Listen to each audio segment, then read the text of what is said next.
Welcome to the CSD Words with Dr. Whitaker podcast. Today, I have our Vice Chair, Dr. Carmen Sulton, here with me today to discuss a little bit about my first 90 days as superintendent, our strategic plan, and what exactly happens as a part of the governance team. So, Dr. Sulton. And so today's podcast really is held with our vice chair. So most of our community know who you are, but I know and I've learned that you are a pediatrician. And so I am sure as being a pediatrician, you really have a heart for children. Yeah, and I am a pediatrician by my primary training, but I did 3 years of emergency medicine. So I actually work in the peds emergency department at Eggleston at Children's Healthcare of Atlanta. So I don't do office practice. Okay. I did it for about a year right after I finished my residency, but I actually work in the emergency department. So working in the emergency department and having that background with children, how did that drive you to become a run for school board? That's a great question. I actually get that quite a bit. And I think that at the core of things, like you mentioned, my passion has always been children. I love children of all ages, all grade bands, all age demographics.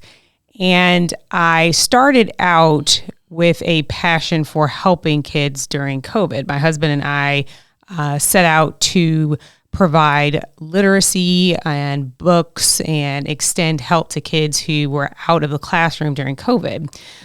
Simultaneously, I did a lot of volunteer work at Decatur High. I always feel like my volunteer roots have been at the high school. I have one kid that just graduated in 2023, and I have one kid that's in the high school now. So I feel like all of my volunteer roots have been in the high school. And so I felt like a lot of parents, I felt like there were some pain points or some pressure points in the school system. I have 4 kids that have been in the school system at some points in time. So I felt like that school leadership was the best way to make meaningful change. I felt like it was also one of the best ways to understand how the school system worked. I have a lot of leadership roles in various parts of my life. I wear a lot of leadership hats. And I think that if you want to make meaningful change, you have to understand how your system works and then be willing to kind of put your hat in there and do some of that good work. I love school board work. I think it's a different way to use my child trained brain. When I'm in the emergency room, I'm taking care of kids that are injured and ill and traumatized. And then when I work and put on my school board hat, I'm helping to make sure that they have the literacy materials that they need, that I'm drafting educational policy. So I think that it's always been part of my overwhelming passion to support children and help them. But it also started out, like I said, as a passion for my community, for helping children of color, helping children that needed literacy resources, to bridge the gap with my neighbors and community. So, dream. Tell me, what do you want to see for all children in the city schools of Decatur? So I think that's a broad stroke question. It's kind of like saying, what do you want to be when you grow up? And so I think the one thing is that I have actually grown up in Decatur. I grew up in DeKalb County, and I went to high school in DeKalb County. So we've lived in Decatur for a long time, and I've seen how Decatur has changed a lot over the past many years. And I think I appreciate a lot of those changes. I think what I would like to see over time is that all children in Decatur feel included. And when I first moved to Decatur, I was actually, I had just finished my residency, and I spent some time in New Orleans paying off my medical student loans. And so that helped me kind of pay down some of my debt, because otherwise I could not afford any house, apartment, living space anywhere in Decatur. Right. So I had to work for some years to not only save some money, but to pay down some debt so that I could afford any small space in Decatur. And then when we moved here, some part of us still felt like we we were a little on the outskirts of what you call typical Decatur. The in crowd. Right. Right. My kids had a working parent. I work at night. I couldn't make it to the principal's coffee chats. If I made it to community circle, I was probably like I am today. I was post a night shift with my hair in a messy bun and sweatpants. I wanted to participate. I couldn't get there. And I also have one child that has some different needs. Right. And going through some of those processes has been an eye-opening experience. So I think what my hope is that no matter where you come from, what your story looks like in Decatur, that you feel like you are welcome. I think our families of color struggle with that the most. I think that they feel like there's a prototypical Decatur family, and then maybe they don't fit into that mold. Interestingly, I think all families probably feel like that in some regard, which makes us all unique, or all the same rather, unique and the same at the same time. So I think that's some of my hope. And maybe if families knew some of my story and my kid's story, maybe they would realize that we've had a very similar pathway in Decatur. I can see many type of ways that your lived experience could fuel you to be a school board member, and that could drive you for that desire. You agree? Yeah, I think so. I think a lot of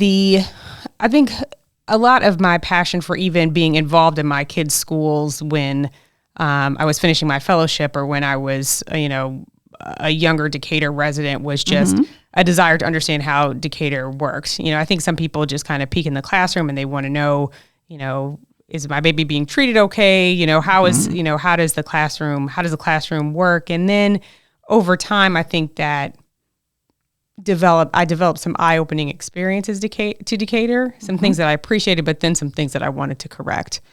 And I can tell you a story when my oldest daughter, Anna, who's now a sophomore at Spelman, was in the 8th grade.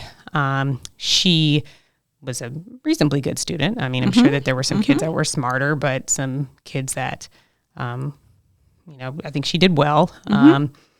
But she was doing a project with another white child, and some materials in the classroom came up missing. And I didn't know what had happened to them, neither did Anna, but the teacher accused her of having stolen them. Whoa. So whatever they were, I offered to replace them. I said, well, I don't know what happened, but we can replace them. So we did. And then about a week later, they had a Chromebook came up missing from like the classroom rack of Chromebooks, and Anna was accused of having stolen that Chromebook. There wasn't much logic to the process other than she was the last person seen at the scene with a Chromebook or with that Chromebook, so immediately she was thought to have had stolen it. And then at that point, I couldn't afford to replace a Chromebook or an iPad or an electronic device. So I had a conversation with the teacher, and I said, well, why do we think this? Why Anna? And why her? We offered to replace something that you didn't really have any proof that she was responsible for. And then I think at that point, this was years ago, I think my eyes were open that not only was Decatur a place where children excel, but Decatur was a place where there was also some overriding issues of bias, some overriding issues of abuse of the code of conduct. With that Chromebook incident, she was given 3 days in a row of silent lunch, even though there was no proof that she had stolen anything. And I think we were both wounded by that. Right. I didn't understand the code of conduct. I didn't understand why she was being punished. I didn't understand why at that point she was being seen like she was a thief. And so then I realized that I had to not only just kind of be the type of parent that volunteered in the classroom and signed up to help at the book fair, but I also had to be an advocate. Not only for my child, who was a young girl of color, but also other kids who could and were in similar situations. And that, I think, also landed me on my pathway to where you see me today. As a school board member? Yes. Well, I know the school board has had a busy 2023. I had a conversation with you all in the spring, and I was asked to look into a couple of things. If I were to be the superintendent, one, I needed to look into literacy, and you wanted to know what was I going to do about it. Another thing was the achievement gap, and explicitly the achievement gap between our Black students and our white students. I was also asked to look into interventions and that entire system. You kind of alluded to that a little bit. My organizational leadership, and then finally communications, which seems to be like the Achilles heel of the city schools of Decatur. Yeah. Yes. So I had a couple of findings, if you will, after I presented a plan. I said, you know what? The city schools of Decatur is a gem. And in that, it's unique. It's a rare and special find. But at the same time, this rare and special find actually has some things that I need to learn about. So I'll gather information. I'll envision with the school board and with the other staff, and then we'll ultimately maximize our results. So I found a couple of things at the end of those 90 days. They were just last week, and there were three things. One of them was coherence, the lack of coherence instructionally, from the way in which literacy is taught to the way we have a system to identify children with potential learning needs that are different. A lot of coherence. How do we get it all in the line, kind of rolling together? Another piece around coherence really has a lot to do with the school board, from policy to regulation to practice. In that, we need to see a through line in that. So that level of coherence was key, or lack of coherence. Another key finding was around capacity building and making sure that the staff, whether it's the teachers instructionally or the leaders organizationally, really know how to do what they do and do that very well. So there are two key processes, project management and change management, that I think if we probably learn that a little better and how to do that better, communications would be better, because communications is almost a symptom of the inability to implement change and implement change well. And then the final piece is a clarion call for all. The City Schools of Decatur has done phenomenal work around equity. They were one of the first, I would say, in Georgia to really say that this is not going to stand. And we need to ensure that our students are safe and that our students are seen. Very much, like you said, being inclusive. But moving forward, we also have to make sure that our students are successful, and that's outcomes based. There is an extreme achievement gap in our district. And so those were the three findings for me: coherence, capacity building, and the clarion call for all. So you heard me say this last week at the school board meeting. Just wanted your initial reactions, your thoughts. What did you think about the findings? So I think, to kind of tackle the biggest issue first, which is the achievement gap, I think in this role, I think I've learned that, first of all, this is not something that is unique to Decatur. I think a lot of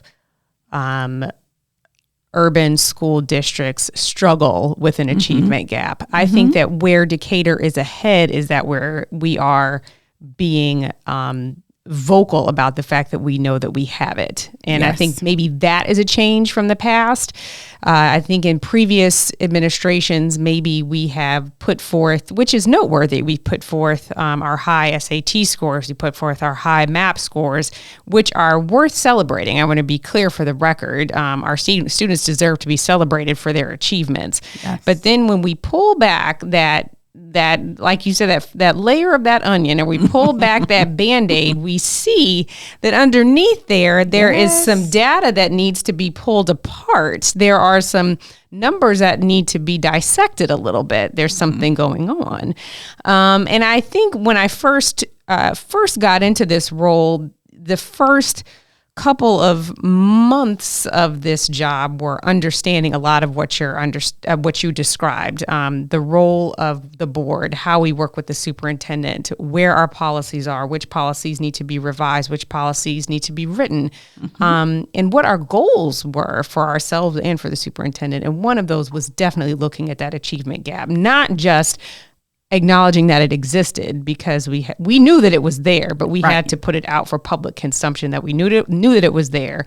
And now I think we're at the point of coming up with tangible and meaningful ways to dissect it into bite-sized pieces. And I think that is important for the public to understand. And that was one of our big goals as a board, is looking at that achievement gap, not just in literacy. I think that's also a critical point for parents, is that it's in math too.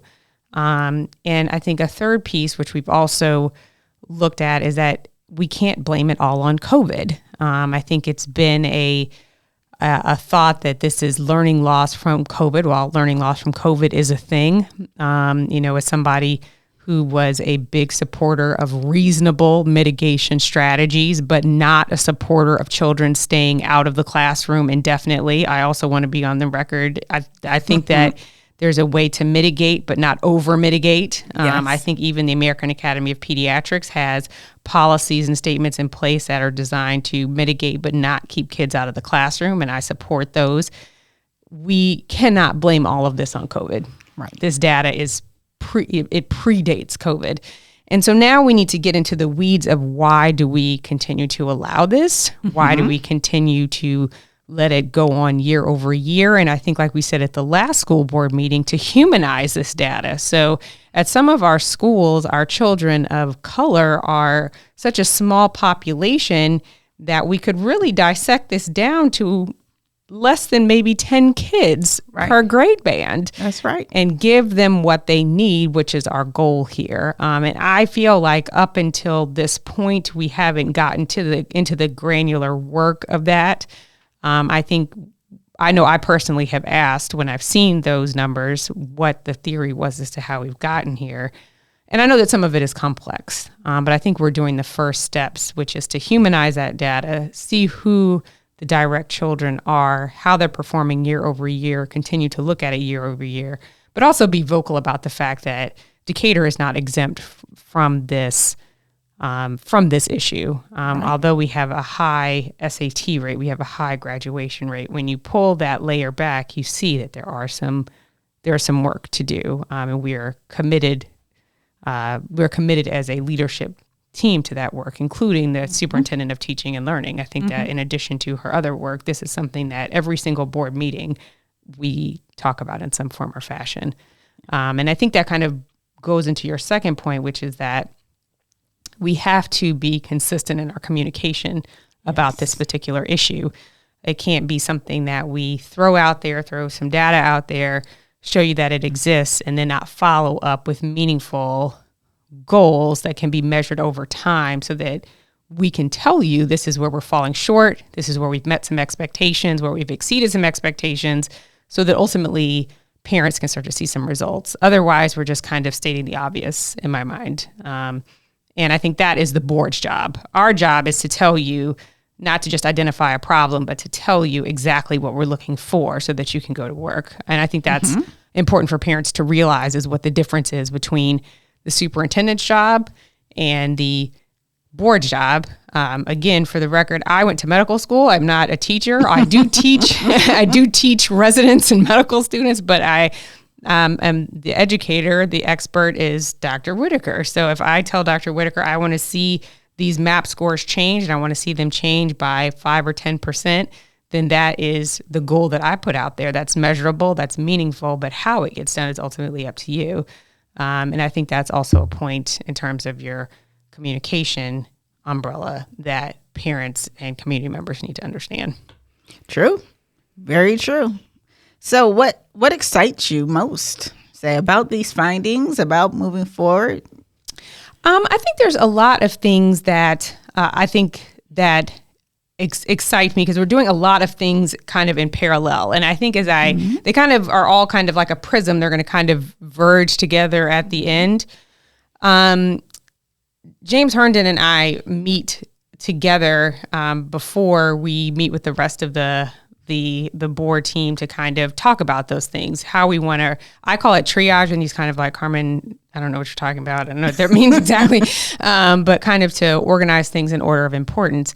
And we both universally agreed that some meaningful step forward in those MAP scores for our students of color was priority one. That is where we want to see some movement. And I know that it's going to be a tall order for you and for your team and for Jennifer Burton and her team, but that is our first priority.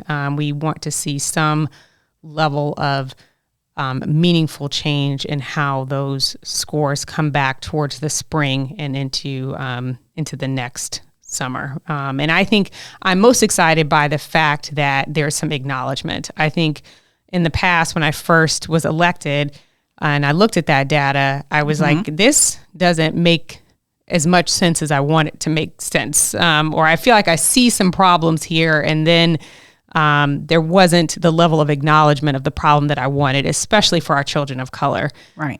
Because I think we're doing them a disservice, especially as they go towards high school, if we're allowing children to continue to move on towards ninth grade and they're reading at a fourth or fifth grade level. And we know it, and we continue to push it through. Yes.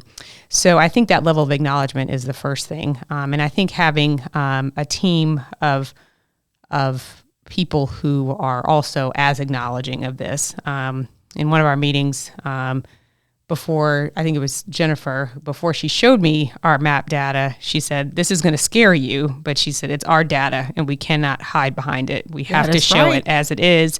And so I think that's what we have to continue to show parents. We can't hide behind our problems. We have to show them as they are so that we can keep working on them.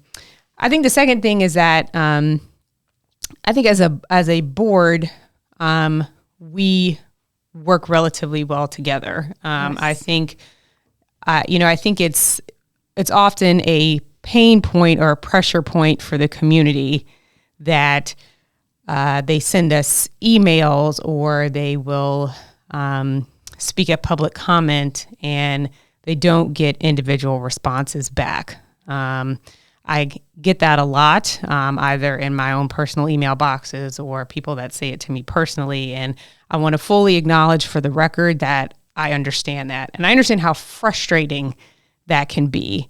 I also want to counter or redirect that with the fact that the face of a well-governing board is one that comes to an agreement of how we're going to respond. We disagree often. Often. We disagree often publicly in the school board meeting, but what we don't do is undercut one another, embarrass one another, or argue publicly. The school board meetings are not scripted to the point where it's just a show. We do read all of your emails and communications. So I am happy and excited about the fact that between the 5 of us, we are able to work collectively as a unit. Not all school boards can say that, where they are their own enemies because they can't work well together. They cannot communicate well enough. They cannot get business done because they're so busy dealing with one another. I can 100% say in Decatur, we don't have that problem. Between the 5 of us, we're able to respectfully disagree. We're able to come to a consensus. We're able to compromise, and we're able to get our work done in a professional manner. Sometimes to some people that means that we're just kind of sitting there and nodding, but that's because we've done all of that before we've gotten in front of the public. So I think that also is something that I hope continues into the next school year, since we have an election coming. Yes. Because like I said, I work in a lot of areas. I have a lot of leadership roles, and that's something not to be taken lightly or taken for granted, is having a leadership team where you can work well together. Yes, yes. So true. This leadership team was also busy this past spring and working on the strategic plan. Yeah. So you think about it. You were hiring a superintendent, determining what you wanted to hear from them, coming up with a strategic plan. And we have a couple of accelerators. And so the accelerators are there. We're going to build a sustaining and also an engaging, inclusive culture. That's huge. We will also have organizational effectiveness and also excellence. When it comes to our professionals, they will be high quality, and we are going to retain them. And then that last one is around students, and that is student success for all. So we've talked about some of the areas that, would keep you up at night. I've talked about some of the things that I found out and learned in my first 90 days. So when you think about this strategic plan, and specifically these 4 strategic accelerators, how do you think the 90 days should inform where we're going? Because this is the plan for the next 5 years.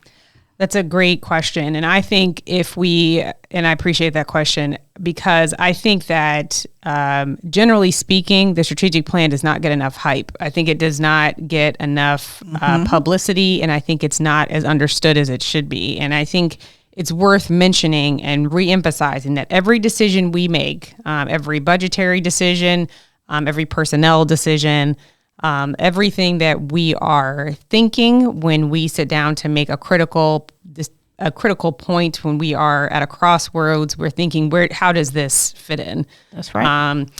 And sometimes, that's why I think these are kind of built like little levers or paper airplanes. Some may rise a little higher than others based on some decisions. Some may be more important in one decision or point in time than others, but they all have to weave in somehow.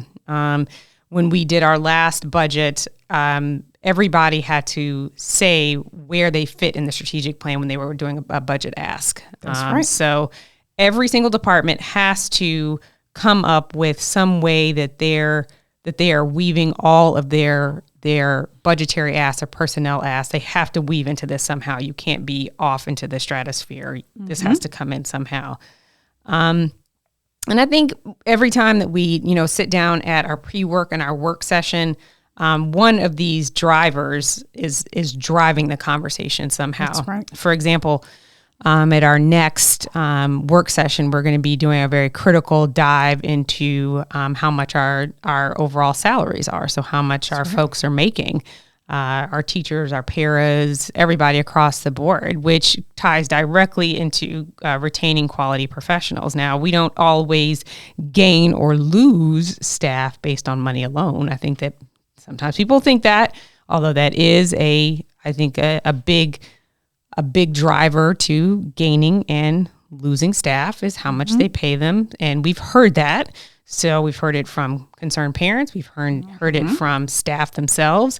which is why we developed also a strategic exit interview process. But we're committed to maintaining and retaining and hiring the best and most qualified teachers, because we don't have anything if we don't have, quality teachers in the classroom. That's right. Because if we lose a French teacher, they don't want Carmen coming in on her day off to teach French. That's not quality instruction at all, because I don't speak French. And they don't want Dr. Whitaker either. Right. They don't want that. So we want to make sure that we're able to hire and then maintain quality professionals. So that's why we're going to look line by line at how much we're paying people, how competitive we are. And that's not a one-time thing. That's something that we'll have to do year over year, but that ties into that third lever. I also, when we wrote this, making sure that sustaining an inclusive culture was woven into everything. Because if that's not the foundation of everything we do, we're really headed backwards. If we're not thinking that every child, every teacher, every staff member feels like they have a place indicator, we're ultimately going to have to make up ground. So that's how we will oversee, or how we will look at our reading initiatives, our new math state standards, so that everybody feels like there is inclusivity. Otherwise, we're really not operating from the right framework here, right? So that's where that framework is seamlessly, almost effortlessly built into everything. So like I said, I think the strategic plan, I feel like, should be at the top of everybody's website. It should be at the top of almost every SLT's letterhead, so that they understand what we're thinking. Otherwise, sometimes our decisions may not kind of off the top of the head make sense, because if it doesn't tie back into that strategic plan, then we may have to triage it down, or we may have to massage it a little bit, but ultimately it has to come back to these levers somehow. Exactly. The strategic plan is entitled All Indicator. And I really believe that, one, knowing that equity will be interwoven into everything, and we all have to be all in. So at every school board meeting, every presentation, every board item, we select which lever or which strategic accelerator does this actually go with. And we're learning a lot in our board meetings around being great on their behalf and keeping it student focused, but the strategic plan is the foundation. I'm excited about the foundation.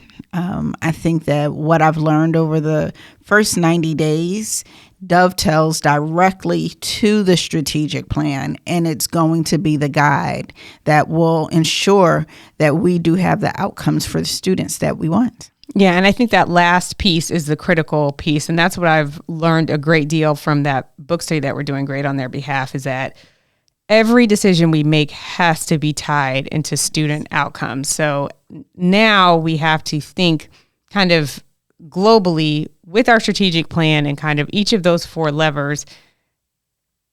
How do we make that tie into a student outcome? That's right. So if it's an adult concern or an adult thought process, it's probably valid. I'm sure it's valid. A lot of the emails that we get from parents, or a lot of the concerns we get from parents, almost all of them are valid. Every one that I read is valid. However, if it does not tie directly into a student outcome, it may not get the time on the board agenda that parents feel like it should. And sometimes that's difficult to understand. But our goal has to be laser focused on student outcomes, which means how are we putting processes in place to make sure that children have what they need to excel in the classroom, to move on to the next grade, and then ultimately to graduate and be prepared for whatever they do when they graduate. And then we can kind of piece that together, pare that down into specific student outcomes. Maybe we want increases in MAP scores. Maybe we want kids reading at grade level or above grade level. Maybe we want our gifted kids to be pushed even further within their gifted instruction. So those are all, like I said, those meaningful goals that we're going to set for you and the superintendent of teaching and learning. But if it's not student outcomes based, then it may not get as much time on the school board agenda, I think, as parents may be expecting. And sometimes that's difficult to understand because the school board agenda has to be outcomes based, and it has to be rooted or organized or kind of mapped out in that strategic plan. So if it's not driven by that, and if it's not kind of in the lens of a student outcome, then it may be dealt with in a different fashion outside of the general school board meeting, and it may not be under the purview of the board. Yes. So there definitely been a couple of changes, not only me, but just the way in which you're governing as a school board. So I want to thank you tremendously. Thank you. Not only for coming on the podcast, but more importantly, for entrusting me with your gem, which is the City Schools of Decatur, as your new superintendent. I'm very, very happy and eager to serve, and we are going to ensure that we are all in Decatur. Well, thank you so much. I appreciate you having me, and I appreciate the opportunity to describe some of the board's work. So thank you. Awesome. Bye-bye.